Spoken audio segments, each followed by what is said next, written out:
ہمارے برصغیر پاک و ہند میں ایک عالم کے بارے میں آتا ہے کہ وہ ان کو بہت شوق تھا علم حاصل کرنے کا، اور جب مدرسے میں گئے تو مدرسے والوں نے ان کو کہا کہ ہمارے پاس اب جو ہے نا وہ ایڈمیشن ختم ہو گیا، ہمارے پاس اتنی طاقت نہیں ہے کہ ہم ایک اور اسٹوڈنٹ کو اور ایڈمیشن دے سکیں. تو اگر آپ تھوڑی دیر پہلے چلے جائیں تو پہلے مدرسوں کا نظام ایسے ہوا کرتا تھا کہ جو لوگ مدرسے میں پڑھنے آتے تھے، تو جو محلے کے لوگ ہوتے تھے نا، ان میں سے ہر ایک بندہ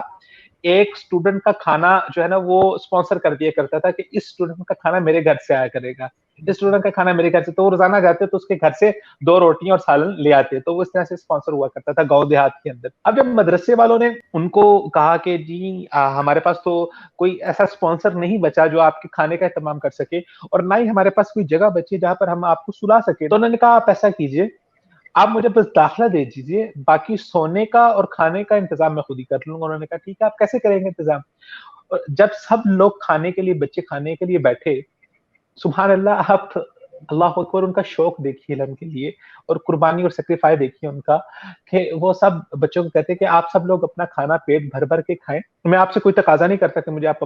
اپنے کھانے میں سے کھانا ہے، بس آپ نے ایک کام کرنا ہے کہ آپ سب نے جب کھانا ختم کر رہے ہوں گے تو اپنا ایک ایک لقمہ چھوڑ دینا ہے، ایک لقمے سے آپ کو کوئی فرق نہیں پڑے گا. تو وہ سبحان اللہ کہتے کہ میں آپ سب لوگوں کا، جب آپ کھانا کھا کے چلے جائیں گے، میں آپ سب کا ایک ایک لقمہ اکٹھا کروں گا، تو 20 یا 30 روزہ تو 20 لقمے بن کے میرا کھانا بن جائے گا. اور سونے کے لیے کہنے لگے کہ جہاں پر سب بچے اپنی جوتیاں رکھتے ہیں، میں وہاں سے جوتیاں صاف کر کے وہاں پر بچا کے وہاں پہ سو جایا کروں گا. تو یہ ان کی علم کے ساتھ شوق، اور یہ علم کے لیے قربانی، اور یہ علماء کا علم کے ساتھ جو ہے وہ ان کا تعلق رہا. ہم سلف کی کہانیاں پڑھتے ہیں، سلف کے بارے میں پڑھتے ہیں کہ ایک ایک عالم نے کتنا کتنا سفر کیا، اپنا سب کچھ انہوں نے علم کے لیے لٹا دیا. تو علم ایک ایسی چیز ہے، جب علم کا سلمان بھائی، علم کا ذائقہ ایک ایسا ذائقہ ہے، جب وہ آپ چکھ لیتے ہیں نا، پھر آپ کے سامنے دنیا کے باقی سب ذائقے بے ذائقہ ہو جاتے ہیں. علم کا رنگ ایسا ہے کہ جب وہ آپ کے سامنے، جب علم کا رنگ آپ پہ چڑھ جاتا ہے، پھر دنیا کے تمام رنگ آپ کے سامنے بے رنگ ہو جاتے ہیں. پھر لوگ پارٹیز کر رہے ہیں، لوگ انجوائے کر رہے ہیں، اور آپ اپنی جگہ پر بیٹھ کے آپ علم کو پڑھ رہے ہیں یا علم کی ترویج کا کام کر رہے ہیں، تو آپ کا اوڑھنا بچھوڑنا سب کچھ علم بن جاتا ہے. امام ابن تیمیہ رحمہ اللہ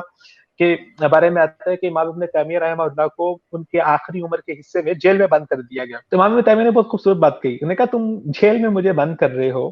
اور جیل میں بند کر کے تم یہ سمجھو کہ شاید تم مجھے تکلیف دے دو گے،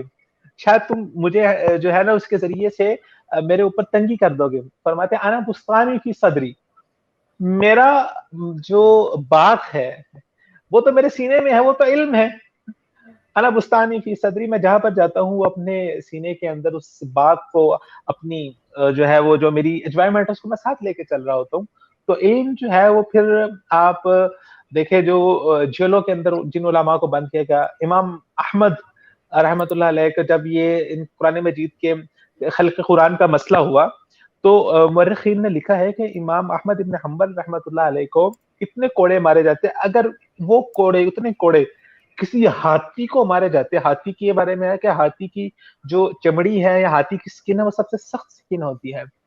تو اگر اتنے کوڑے کسی ہاتھی کو مارے جاتے تو وہ ہاتھی برداشت نہ کر سکتا. لیکن امام احمد ابن حنبل نے کہا کہ نہیں، میں علم کے معاملے کے اوپر، اور یہ کہ میں اس وجہ سے علم کو کمپرومائز کر دوں، تو وہ علم کا ایک جوش جذبہ وہ ہوتا ہے جو انسان کو ایک نئی زندگی دیتا ہے، ایک نئی راہ دکھاتا ہے. تو علم میں بنیادی چیز یہ ہے کہ آپ کو اس کے لیے تھوڑی سی قربانی دینی پڑے گی.